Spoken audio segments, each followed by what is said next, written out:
system. Activating combat mode. Commence mission.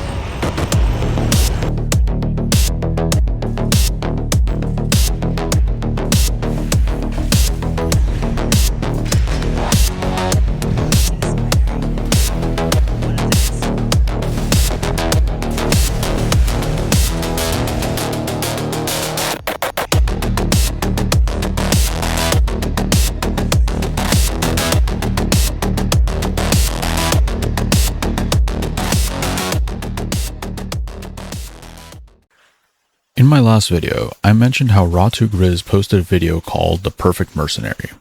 The rules are simple, but the execution is not. The ultimate goal is to achieve the highest score possible. This means killing every enemy while having no repair cost and no ammo cost.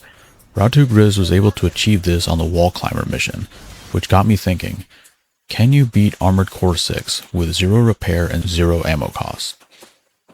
While most missions require you to kill everyone, that is not what I will be trying to do in this run.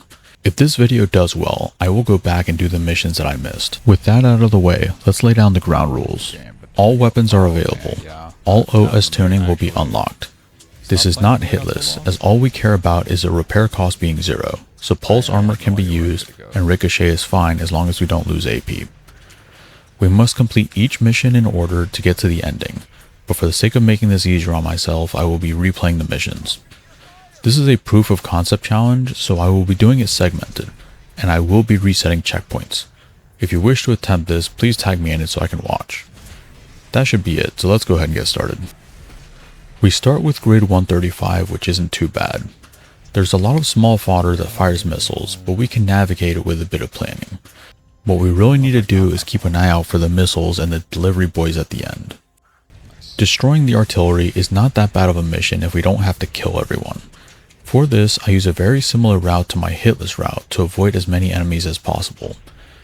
We do have to get a bit creative as the Moonlight doesn't have the best range, but it's still easily achievable. Next, we have to destroy the RLF helicopters. This mission is also pretty straightforward if we don't have to kill everyone. We simply skirt around the edge and clear targets and threats. Now we move on to the Test Racy. As there is only one target, we don't have to beat around the bush.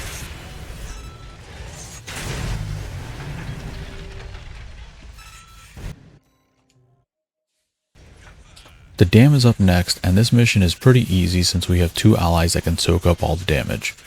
Doing this perfect wouldn't be difficult, but would require a little more time investment. Up next is the Strider.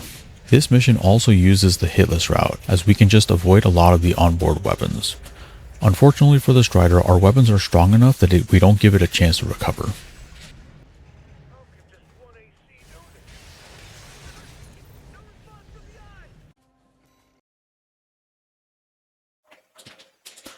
Next is the Wall. I'm going to be honest, I didn't even attempt this mission. Instead, we're going to pause here, go down to the description, and click on Ra2Grizz's video executing it. Go ahead, I'll be here when you get back. Be sure to give it a like while you're at it. Up next is the log recovery, and well, I don't feel like doing this mission more than once, so I got the minimum number of logs and moved on. Finally, we have reached Baus. This really turned up the difficulty significantly. Each of the ghosts is fairly easy to clear if you know the pattern, with the last couple before the final room being slightly more difficult as you'll have to fight a couple at once. The last room, however, is infuriating. The ghosts fall off the walls, or they jump away when you get close enough, or sometimes the one ranged ghost hits you with a plasma rifle.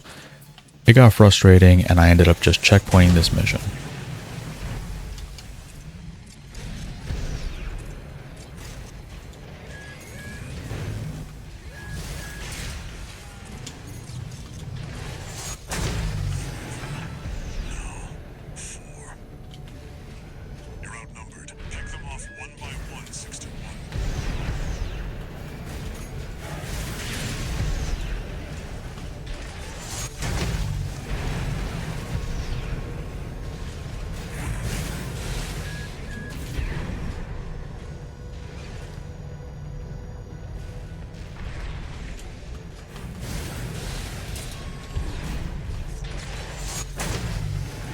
Jesus.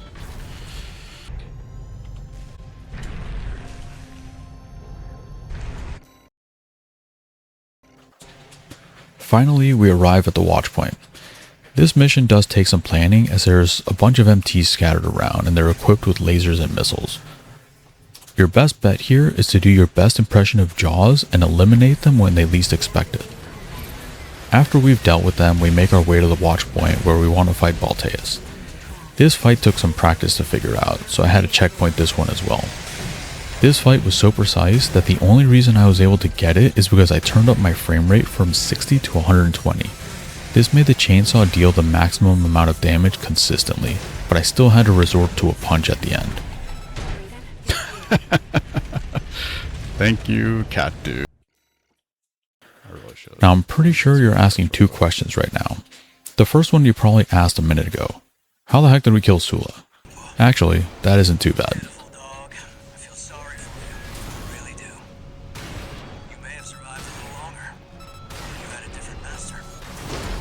The other question is, this video is about to end. Did we lose it in chapter 2? Nope. I just don't have the time to do it right now, and the Smart Cleaner is a very drawn out fight. We're gonna have to continue this run in part 2. Thanks for watching.